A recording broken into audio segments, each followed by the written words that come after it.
Hello, ladies and gents. Hagbard Celine here, reporting in on another Monday afternoon. And while I said that I know I had no more intentions of going out of my way to find feminists, this one's TEDx. And while I support the TED Talks and a lot of the things that they've done, TEDx has been one of the biggest disappointments I have ever personally bore witness to. I think it is one of the most regressive and, sometimes democracy doesn't work. Sometimes just letting whoever you think is a smart person stand up on stage and rattle off some nonsense is just not a productive way to run society. Now this may just be me that thinks this, but when you regularly see really, really backwards feminists or Islamic apologists standing up on stage and describing either why the world needs feminism or why Islam should just be the norm or at least, regularly accepted, I don't know what to do. These used to be scientists. These used to at least be social scientists, and now it's just self-proclaimed intellectuals. It's just people like this. Now I hope everyone's ready because she's gonna say some really stupid stuff in this. Yeah. We all know it's gonna have a nice flowery opening. Hustle it up. It might seem a little strange that I, as a woman and a feminist, am standing here talking to you about men. So let me explain. Please, do explain to me how this wouldn't be called womansplaining, and why when a man does it, it is called mansplaining. I'm sure you have strong notes for this, right? I've been a feminist since my early teens, which was quite a long time ago. So, like with most religious people, you were indoctrinated early then? Okay. I work with women and girls on their rights in many different parts of the world. But it wasn't until I was standing in the supermarket next to the bananas with my son George, who's a little bit older than this now, but he was about 10 at the time, and he looked up at me and he said, "Mum, why are you obsessed with women's rights? What about me?" I agree, it is scary when a toddler seems to have more of a sense of proportion and scale than his mother. Maybe you should work that out. And it started me thinking about men's role in feminism and gender equality. Interesting that first and foremost, it took a toddler to get you thinking about men's roles. And secondly, it's interesting that you say it got you interested in men's roles in feminism. Funny how you didn't note anything about men's rights.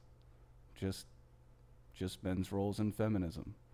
It's a healthy, balanced perspective.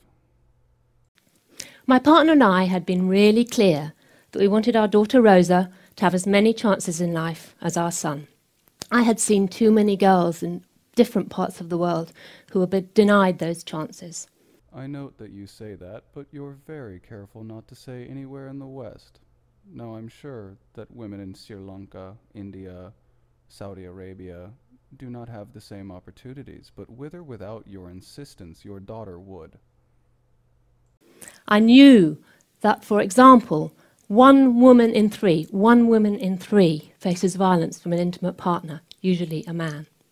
Sure, usually a man statistically, but if you actually look at the rates of domestic abuse among same-sex partners, you'd start to see some interesting patterns. And if you extended your current study to recognize who actually starts the domestic abuse, once again, you would find women at fault at least as often, if not more frequently, than men. Is it really men's fault that they then are capable of inflicting more damage? But no, of course, you still don't even quote how many men will be a victim of domestic violence in their lives, but go on. And that hasn't changed since I was a young woman. I also knew that only 22% of parliamentarians globally are women. And even in the UK, the gender pay gap is 19%. I could go on, lots more statistics about the inequalities between men and women. I'm sure you could, because as you've already stated, you're essentially a professional feminist, whatever the fuck that means. But let's just get right down to it. First and foremost, why exactly is it that you guys are only ever interested in getting women into positions of direct power? Women CEOs, women software designers, women in parliament. Not concerned with female construction workers, plumbers, any of the trade skills. Of course not. Those are men's jobs, right? Those are dirty work, and you don't want to have anything to do with that. You just want to whinge and change things from the top instead of actually having to work to get there and evenly distribute with men. This is the problem with feminism. It's wildly entitled, and it doesn't even seem to see it. And second, the gender pay gap I'm not addressing. But it did start me thinking, my son's question did start me thinking, well, do men have a role in this? I'd always seen men as part of the problem, but could they possibly also be part of the solution? I really feel bad for your son. I'm sure he grew up in a very, very healthy environment where his mother thought men were just part of the problem. I'm sure you haven't done any long-term damage at all to that child. I'm sure that you are doing great things as a fucking parent. You disgust me. I thought I saw men as only a problem, and you say that statement with absolutely no sense of irony. If a man stood up and said, you know, I used to think women were the problem, there would be a problem. But you don't seem to see that. So when I was visiting girls in Pakistan and other countries... Oh, goody. We've reached the portion of the program where an entitled Western feminist starts decrying the fucking damages done in third world countries as though they had anything at all to do with you. It doesn't. Stop abusing your children. I started watching the boys. And I remember very clearly being in South Africa, for example, and being in a health clinic, talking to girls about reproductive rights. And outside, I could see these little heads bobbing up and down as the boys looked in to see what was going on. Why couldn't we be involved as well? Asking the same question as my son. What about me? What about you, you bunch of entitled shitlords? Don't you know that they're creating a safe space for women and women only, and you have no place there? You do not even deserve to look into the window. You must know that. Get out of here. So I started talking to the men when I'd gone out to visit the women. I met Cristobal in the Dominican Republic, who'd come together as part of a group of men who were concerned about rising violence against women in their community. That violence had often happened because the women had gone abroad to work, and when they came back, the men didn't have a role, they didn't know what to do. He said his own father had been violent towards his mother. He didn't want that to continue for the next generation. Again, can you explain to me what happened in Cristobal's country has anything to do with what's happening in the West? No? We're not gonna draw this together at all, are we? Or Stephen, who's part of our campaign that I've been involved in called Men Care, which is about getting men more involved in the home. Stephen's from Sri Lanka. You see him here with his 2 children. His wife also went to work abroad, and he wanted to look after the children, despite the women in the family saying, you don't know what to do, you'd be hopeless, you don't know how to do anything. And he didn't at first. He didn't know what to do about taking them to school, what they wore, what they ate, what happened when they were ill. This is him in a hospital. But actually, by the time his wife came back, he was quite clear that he wanted to share responsibilities with her. And he said, if there's one thing that money can't buy, that is the love of a child. That's really touching and all, but first and foremost, that Sri Lankan man's name was not Steve. That is the name that was assigned to him, or he kind of took on because Western people can't pronounce his name. I think you'd know that, and you'd at least respect his heritage enough to call him by his actual name and not his slave name. I mean, Steve, that's rough. Second, while I do concur that money cannot indeed buy a child's love, as many a wealthy person in the world can probably tell you, I will, however, concede that money helps to sustain a child. And I'm absolutely certain that Steve from Sri Lanka would probably agree with me. I talked to many, many more men as well as women in the course of researching my book on feminism and men.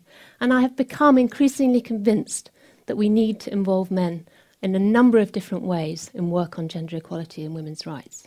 So we're back to the straight-up Emma Watson he for C nonsense again, huh? I mean, why is it that strong, empowered women are always standing up and saying that they need the assistance of men? It just seems weird. I mean, I'm perfectly willing to help, ladies, but It does seem a little shitlordy of you. So what are those ways? I'm just going to give you a few examples. I think the first thing to say is that it's really important that we don't forget that we're working with women and girls as well. Of course, that's the first point, that's the only point, that's the central point. Do not forget that above all, there is one God, Allah. I know, I've heard it from all the different sides. Don't forget there's but one this. Don't forget that this is the central tenet. Yeah, I know, we get it. It's about the girls. Even when it's about boys, even when it's about men, it's about the girls. I know. There's a possibility of taking resources, taking time, of men doing the mansplaining thing, and women getting left out. So in your TED Talk about how feminism needs men and men need feminism, first and foremost, the rules of men needing feminism are don't expect any resources, any attention, and expect to be ignored. Don't talk. That's mansplaining. What we're doing right now is not womansplaining. That's impossible because we hold no power. You're completely fucking insane. We really need to keep the focus on women and girls in this work. So to work with women and girls, to work with men and boys, and to work with them together. But specifically to do so without ignoring young girls. Never focus on the boys, but it's about the boys. But you can't even finish your own sentences logically. You do realize that, right? The second thing is that we need to start really early. When boys are very young, when girls are very young. But of course, that is when the best brainwashing is done, at the youngest ages. You don't see this, yes? And there are some great programmes out there that are already doing this. For example, here in the UK, there's a programme called Great Men Value Women, which goes into schools and talks to young men about what's it like to be a man? How do you feel about girls? What do you feel about the influence in your society? Yeah, I'm sure you needed an entire secondary class to teach young men to appreciate women. You guys have this so backwards, it's not even funny. And there are other programs around the world like that. For example, coaching boys into men in India, which does the same thing, but through sport, through cricket, in fact. I think the next thing that we need to think about is getting men to clean the toilets. Once again, we have an example of a feminist who is somehow still stuck in the 50s. It appears as though you're unaware of the fact that a large percentage of professional janitors are men. Do you think they do not clean toilets, dear? There is no country in the world where women and men do an equal amount of unpaid work in the home, whether that's childcare or domestic work. And if we could change that, it would not only be good for men and women, it would also mean a revolution in our workplace as well as in our home. Sure, if you could just explain to me how you would make this just occur. How would you just make this revolution happen? Would you start paying people for housework? How would we keep track of that? Would you start commodifying it? Would you make other people work at other people's houses just to make it a labor industry? Oh wait, we have those. Those are called maids. That's kind of the problem with people like you. People like you always stand up and say, I have the answer, but you give no step-by-step way to achieve these end goals. You never do seem to have this. So we started to explore, as part of research for the first ever State of the World's Fathers that I've been involved in, what that would mean. And actually we found that fatherhood is the one point in a man's life where change is really possible, because he's thinking about himself as a father, what his father was like, what his children might be like. Okay, not to put words in your mouth, but you do seem somewhat fixated on changing people, especially men and young boys. I find this really disturbing. You don't seem to see that it's a stereotype that women want to change men, and you're falling into it quite well here, dear. And again, there are some wonderful projects around that too. So in Rwanda, there's a project with an organisation called Ramwek, which works with men before their fathers. And the women in the community have made these wonderful daddy dolls so that the men can practice changing nappies and dropping the babies when they're not actually real babies and working out how it all works. So that's a fantastic project, and many others like it. I think the other thing we need to do is to ensure that there's a lot of legislation now that's in favour of women's rights, but we need to ensure that that legislation gets enacted on the ground. Once again, I'm sure you're not about to conflate third world issues and your problems, because trust me, you have the fair wage. You have everything you could ever possibly want. I can't imagine what you're going to stand up here and whinge on about. And in order to do that, we need to work with men in power. That might be presidents and CEOs, but it might also be imams, faith leaders, community leaders. And again, there are some programs doing exactly that kind of thing. I think finally, we need to persuade men that this is good for them too, because men are not going to change unless they also see that they benefit. I was talking to a young man called Luis in Dominican Republic who said to me, "Gender equality makes me happy." And it's quite clear that gender inequality not only makes women suffer, but it also makes men suffer too. Okay, well, I'm all for equality, and I'm actually arguing for the fact that we pretty much have that here in the Western world. I'm not sure why you keep pulling from, first and foremost, third world sources. And second, that particular anecdote didn't mean anything. You heard from some kid named Louis that equality made him happy? I mean, okay. I'm not sure what the point of that is. I mean, you've used that to say that, see, it helps everyone. Uh-huh. Men die younger than women. They're often not in touch with their emotions. They're often not in touch with their children. So gender equality also benefits men. You do know that just saying it over and over again and providing not a single point that falls into the feminist talking point isn't actually saying it helps men. It's literally just saying it. It's just see, it helps men. These are some things men suffer from. Feminism helps men. That's not something you've even touched on. You've touched on none of that. You just say some buzzwords that some men's rights activists have said and then decide that there you go. See, guys, we're in. And I do love how you just say men are often not in touch with their emotions. It's always a nice, kind feeling thing I hear from most feminists. It's kind of laughable and bitchy to say.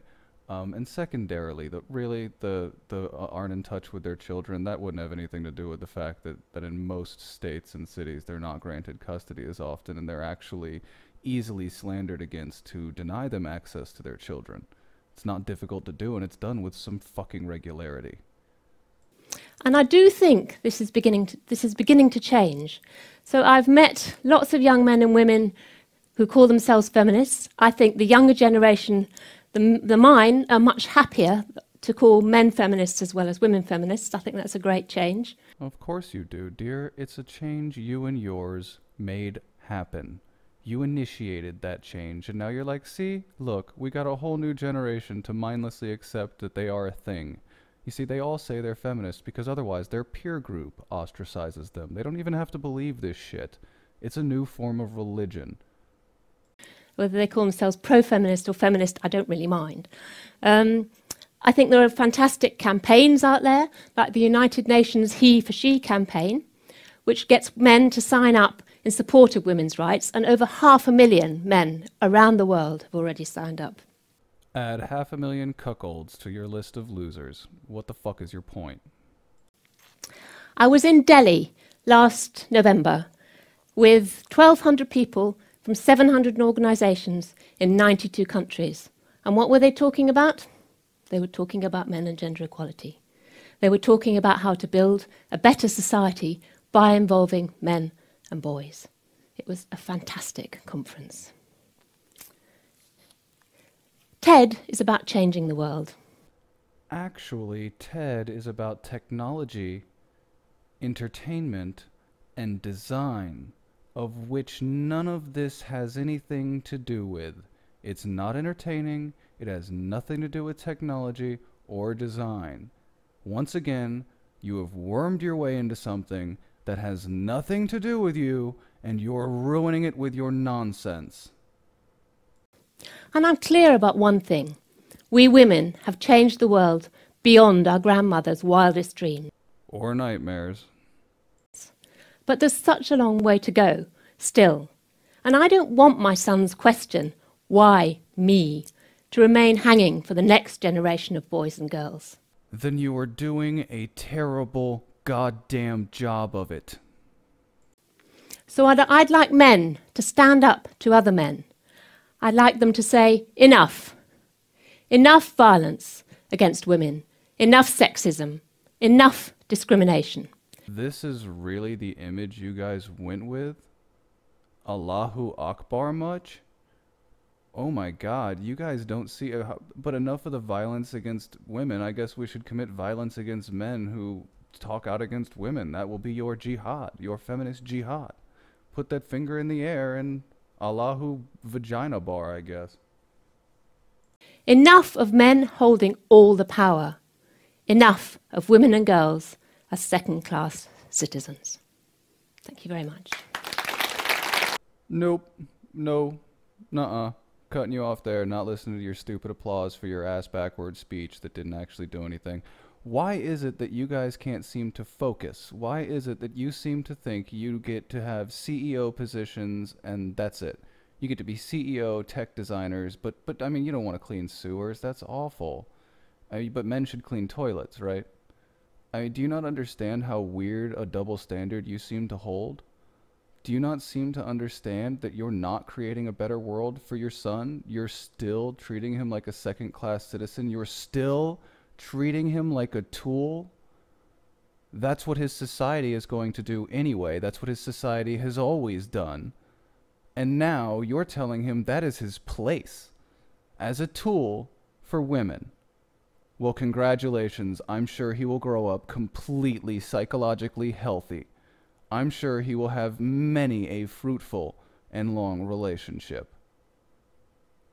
I hope one day you regret what you've done, but I doubt it. I bet you'll go to your grave like most of the saints, thinking that you accomplished great things with your life. You didn't. You just further denigrated and hastened the collapse of a culture. Congratulations. And I'd like to say, for everyone that got through that with me, thanks. It was a lot of fun, and I'll see you guys Wednesday.